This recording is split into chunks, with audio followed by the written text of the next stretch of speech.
Hello students, welcome to Dayal academy. हम पढ़ रहे हैं यूनिट 2 आनंद मठ। तो गवर्नमेंट की जो आर्मी है यानी मेजर एडवर्ड्स की जो आर्मी है वो एकदम से शॉक रह जाते हैं, घबरा जाते हैं, अंदर से टूट जाते हैं। और उसी क्षण महात्मा सत्यानंद अपने साथ 25,000 संतानों के साथ आते हैं, 25,000 ट्रूप्स। और जब ये लोग आते हैं तब एक घमासान युद्ध होता है। A great battle was fought there. और जैसे कि कहते हैं कि एक स्मॉल फ्लाई, मक्खी, जब दो बड़े पत्थरों में फंस जाती है, चकनाचूर हो जाती है, ऐसे ही उनकी जो आर्मी है, मेजर एडवर्ड्स की जो आर्मी है, वो दोनों तरफ से संतानों से घिर जाती है और कोई भी जीवित नहीं बचता। मेजर एडवर्ड्स की पूरी आर्मी वहीं पर खत्म हो जाती है। इवन एक भी बंदा जीवित नहीं बचता कि कोई गवर्नर जनरल तक पहुंचे और इस बैटल की खबर दे कि भाई हमारी हार हुई है। उसके बाद हमें बताया जाता है कि पूर्णिमा का ये दिन था जिस दिन ये बैटल, ये युद्ध हुआ। अब चारों ओर शांति है क्योंकि युद्ध समाप्त हो चुका है। जो बेचारे घायल हैं उनकी पुकार वहां गूंज रही है, खून से वो बैटलफील्ड भरा हुआ है और कोई भी वहां पर जाने का साहस नहीं कर रहा। लेकिन फिर भी एक वुमन वहां पर एक बर्निंग टॉर्च लेकर जाती है। कौन है ये शांति है और ये अपने पति जीवानंद की बॉडी को ढूंढने की कोशिश कर रही हैं।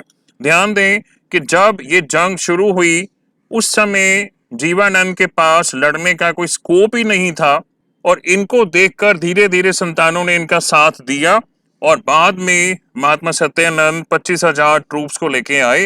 लेकिन जीवानंद के साथ क्या बीती होगी इस बारे में आप अंदाजा लगा सकते हैं। तो युद्ध भूमि में जितनी भी लाशें हैं, डेड बॉडीज हैं, एक एक को शांति देख रही हैं, ढूंढ रही हैं। किसको? अपने हस्बैंड जीवानंद की बॉडी को वो ढूंढ रही हैं और जोर जोर से रोने लगती हैं। तभी शांति को वहां पर एक बहुत बड़ा और सुपर ह्यूमन फिगर नजर आता है। She saw a tall and super human figure with matted locks, जो उसके सामने एकदम से सॉर्ट ऑफ प्रकट हो जाते हैं और कहते हैं, अरे मत रो माँ, मैं तुम्हारी मदद करता हूँ। जीवानंद की बॉडी ढूंढने में मैं तुम्हारी मदद करूंगा, आओ चलो मेरे साथ। तो ये जो साधु या सन्यासी जो एकदम से वहां पर पहुंचे हैं शांति की मदद के लिए, ये शांति को बैटलफील्ड के एकदम सेंटर में ले जाते हैं और वहां पर लाशों का जो ढेर है उसे एक एक करके हटाते हुए जीवानंद की बॉडी को वहां से निकालते हैं। शांति पहचान जाती हैं कि भाई ये मेरे हस्बैंड जीवानंद की बॉडी है और जीवानंद का पूरा शरीर, उनके पूरे शरीर में घाव हैं और खून से उनकी बॉडी लथपथ है। उनकी बॉडी में लाइफ का कोई साइन नहीं है, यानी कि ऐसा लग ही नहीं रहा कि ये जीवित हैं। बिल्कुल ऐसा ही प्रतीत होता है कि ये मर चुके हैं। लेकिन जैसे ही ये साधु, ये महान साधु जो वहां पर पहुंचे हैं, ये जीवानंद के शरीर को छूते हैं और शांति को कहते हैं कि अब चेक करो इनके शरीर में जान है या नहीं है।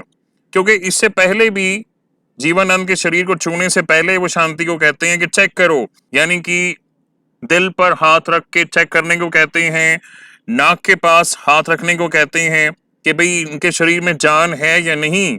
तो उस समय तो प्रतीत होता था कि ये बिल्कुल लाइफलेस हैं, मर चुके हैं। लेकिन जैसे ही ये साधु जीवानंद के शरीर को स्पर्श करते हैं, छूते हैं, शांति को लगता है कि अरे अभी मेरे पति के शरीर में जान बाकी है।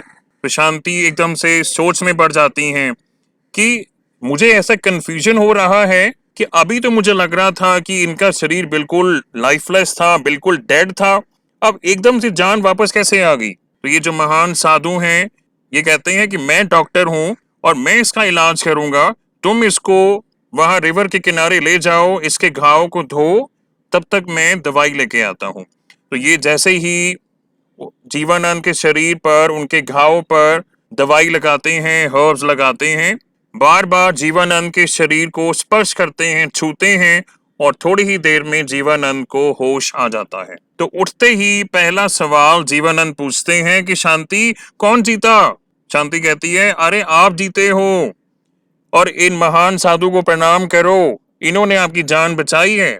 लेकिन जैसे ही दोनों पलट के देखते हैं वहां पर कोई था ही नहीं। तो आप कमेंट सेक्शन में लिख के बताएं कि ये कौन है साधु, आपको क्या लगता है जिन्होंने इस पॉइंट पर आकर जीवानंद की जान बचाई है। आप अपनी राय कमेंट सेक्शन में लिख के बताएं।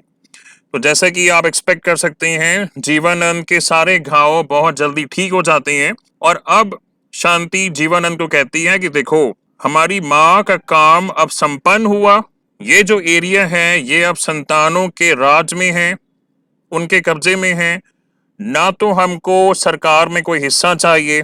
और जहां तक आप बात करते हो प्रोटेक्ट करने की कि जो एरिया हमने जिस एरिया पर हमने कब्जा किया है उसकी हमको रक्षा करनी होगी, उसके लिए महेंद्र और महात्मा सत्यानंद हैं। क्योंकि अब भी जीवानंद को ऐसा लगता है कि मुझे वापस अपनी माँ की सेवा के लिए जाना चाहिए, संतानों के साथ वहां पर जाना चाहिए। लेकिन अब शांति उन्हें मना करती हैं। उसके दो रीजन देती हैं। पहला कहती हैं कि आपने अपने धर्म को निभाया, धर्म के असूलों पर आप चले और पश्चाताप के लिए आपने अपने प्राण त्याग ही दिए थे। ये महान साधु हैं जिनकी वजह से आपके प्राण वापस आए हैं, नहीं तो आपका शरीर खत्म हो गया था। तो अब संतानों का आपके शरीर पर, आपके इस शरीर पर कोई हक नहीं बनता।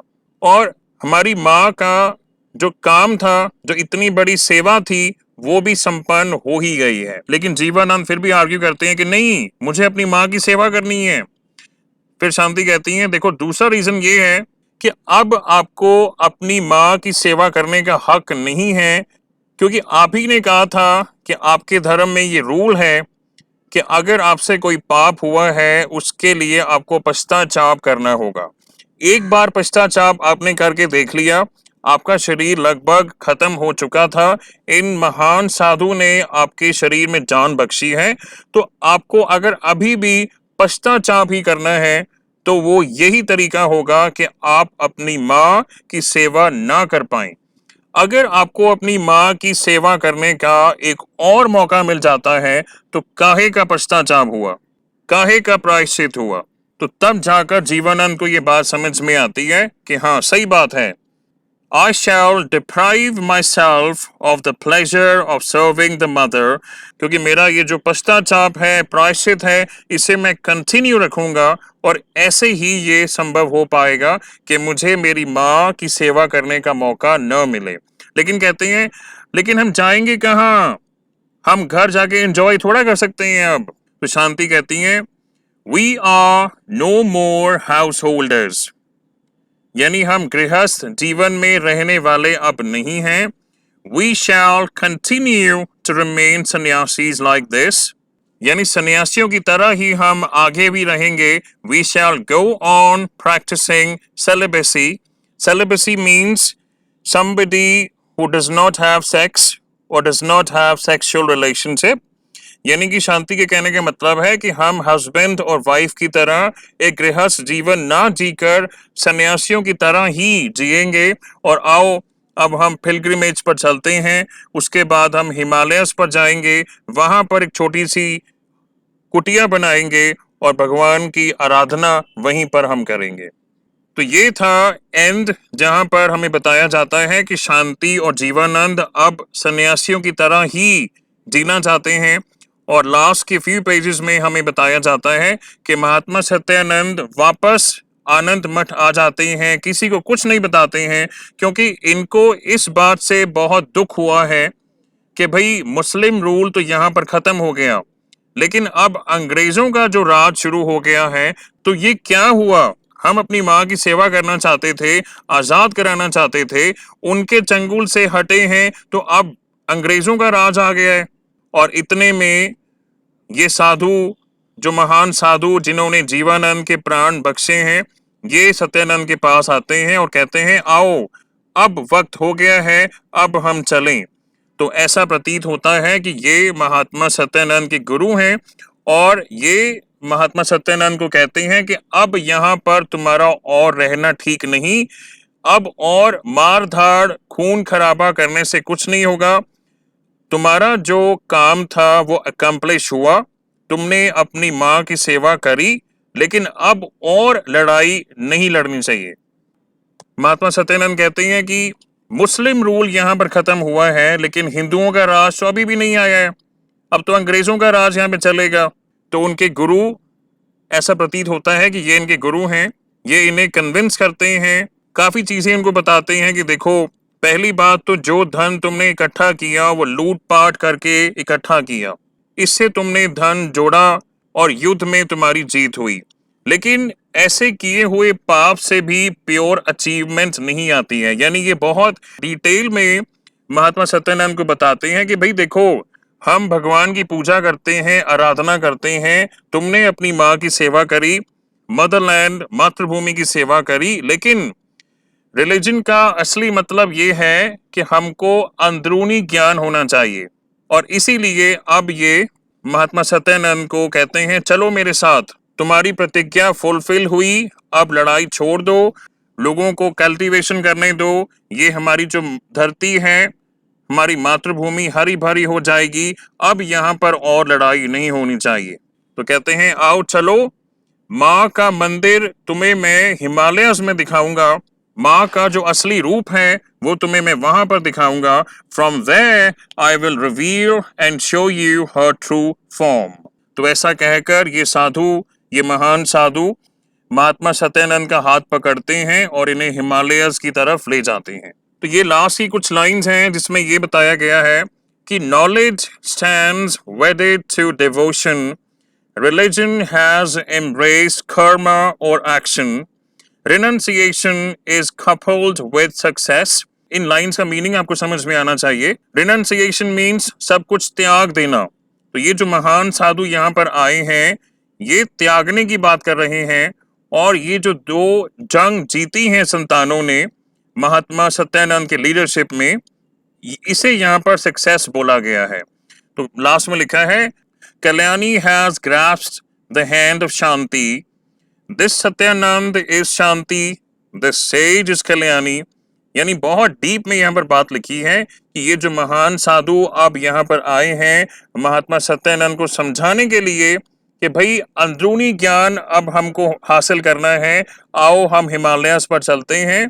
तो कहते हैं ये जो सेज हैं, ये जो महान ऋषि साधु यहाँ पर आए हैं, ये कल्याणी हैं। आपको याद होगा कि कल्याणी ने भी बहुत बड़ा सैक्रिफाइस किया था जहर खाकर कि मेरी वजह से अगर मेरा पति मातृभूमि की सेवा नहीं कर पाता है तो अच्छा यही होगा कि मैं जहर खा लूं और अपने प्राण त्याग दूं। और दिस सत्यानंद इस शांति, शांति के बारे में आप जानते हैं कि शांति हमेशा एक्शन लेती थी, जो भी उन्हें ठीक लगता था वैसा वो करती थी, लेकिन कल्याणी ने हमेशा सैक्रिफाइस किया। So Satyanand is success and the saint stands for renunciation. Renunciation came and took success away. तो स्टूडेंट्स, ये थी इस चैप्टर की लास्ट वीडियो। इसके बाद नेक्स्ट वीडियोस में हम इसके सॉल्व क्वेश्चंस लेके आने वाले हैं। ऑल्दो यूनिट 2 पर based solved internal assessment questions की वीडियोस ऑलरेडी बन चुकी हैं और इसके तुरंत बाद यूनिट 3 आज़ादी पर वीडियोस और बनाई जाएंगी। कुछ वीडियोस ऑलरेडी बनी हुई हैं। तो guys, this is it for this video. If you like it, please share it with your friends, subscribe to our channel and thank you for watching.